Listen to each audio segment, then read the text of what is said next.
confronting an assailant here with a knife. He's got a fixed blade knife with a 6-inch blade, and his intent here is to cause me great bodily harm or death. If this knife reaches any part of my body, I'm going to be seriously injured or die. The first thing I'm going to do here is remain in my base. I see the knife the way it's positioned in his hand. He's proceeding to stab me from an underhand position, which is usually going to end up in my stomach area. It could be my groin, could be my upper chest, or even under my throat. So the first thing I have to do is defend myself and be very cautious of this knife. He's going to go through. I'm going to take a step here and block the knife with my forearm. My forearm on his forearm. Immediately I'm going to come over the tricep, still keeping my distance away from the knife. I'm going to pull him to me, bringing my left hand around, pulling the tricep here and cupping the shoulder. As you can see, he's no longer able to stab me here with the knife. He has two options. He could hold on to the knife or he could let it go. All the pressure here is on his elbow and his shoulder. If you notice, guys, I stay very tight here. I use my left arm to push forward, and then I start to walk here, bringing him down to the ground.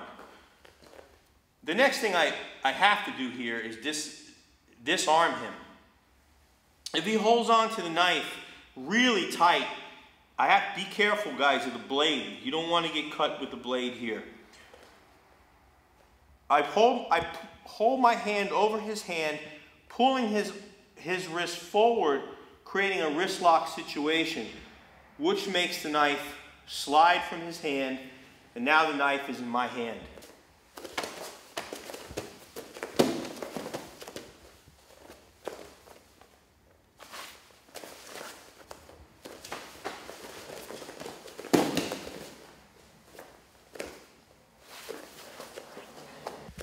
Okay, guys, we're going to show a defense to a knife attack where the attacker or assailant is trying to stab me in an overhand position, which is very common.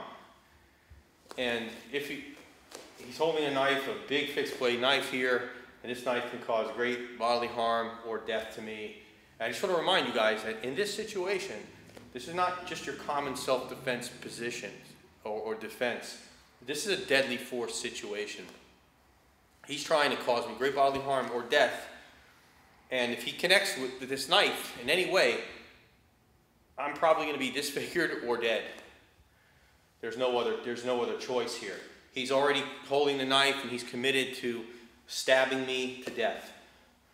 So in this position, I keep my base here, and as he follows through to stab me here, I meet the knife. I don't wait for the knife to come down and catch me here. I have to step in, and I meet the knife here with my forearm, the blade of my forearm on his forearm. I'm going to come through, gripping his wrist and my wrist at the same time. I'm going to keep my elbows locked down as much as I can here. And I'm going to look down to the ground, forcing him to come with me. I look down, go down, down, down, this position. I want to keep, at this point here, I want to keep my knee on his belly and keep weight on him so he can't roll over with the knife. I'm going to slide my hand down, remove the knife from his hand. I'm going to dislodge the knife. I could throw the knife away. I could use the knife to retaliate with the knife. That's going to be completely up to the person defending themselves. At this point, I'm going to slide my knee down to the ground, ending up here in a mount position. He's no longer armed. I'm able to strike from here. His hand's in a position here. I can push his elbow straight to the ground, come underneath to this lock, we call Americana lock, keeping my elbow tight. the side of his head. You can see I'm gripping my wrist and his wrist, my thumb's inside. I lift his elbow up, pull back with a lot of force here, breaking the shoulder, incapacitating him.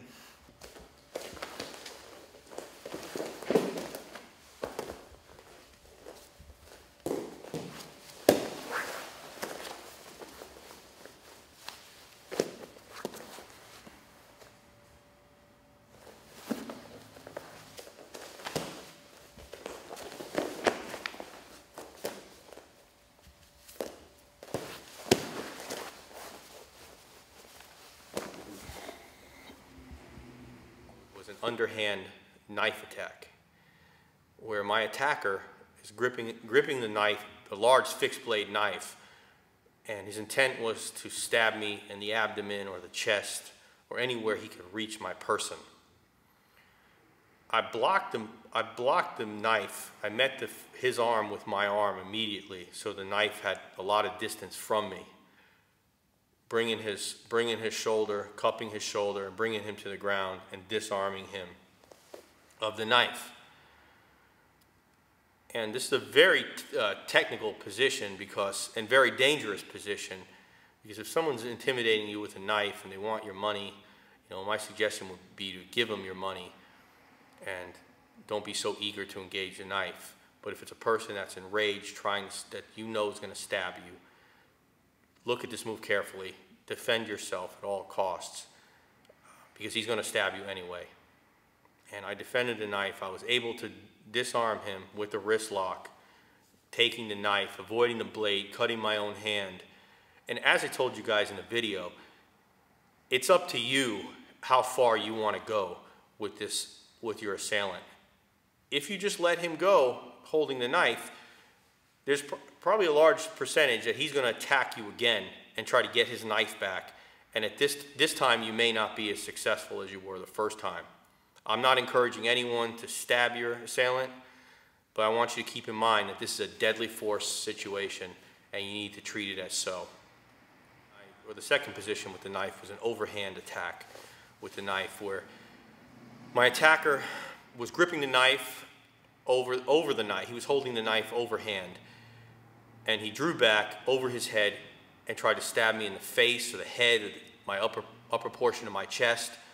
I met the knife again with my forearm, his right arm with my left arm opposite. I gripped away from the knife. I put him down, bringing his shoulder all the way to the ground, causing a great amount of pressure on his shoulder area, keeping him from standing on his 2 feet. Once he got to the ground, I put my knee on his belly. I was able to immobilize him. It's very important, guys, that you keep the weight on your assailant. Keep him from not being able to escape his hip, stand back up again. I dropped all my weight on his belly, chest area with my left leg posted. And it would be opposite if he had the knife in the other hand. It's just everything is reversed. I then got rid of the knife by choice, or I could have used the knife to stab him, because a reminder, it's a deadly force situation. That's completely up to you. I threw the knife away.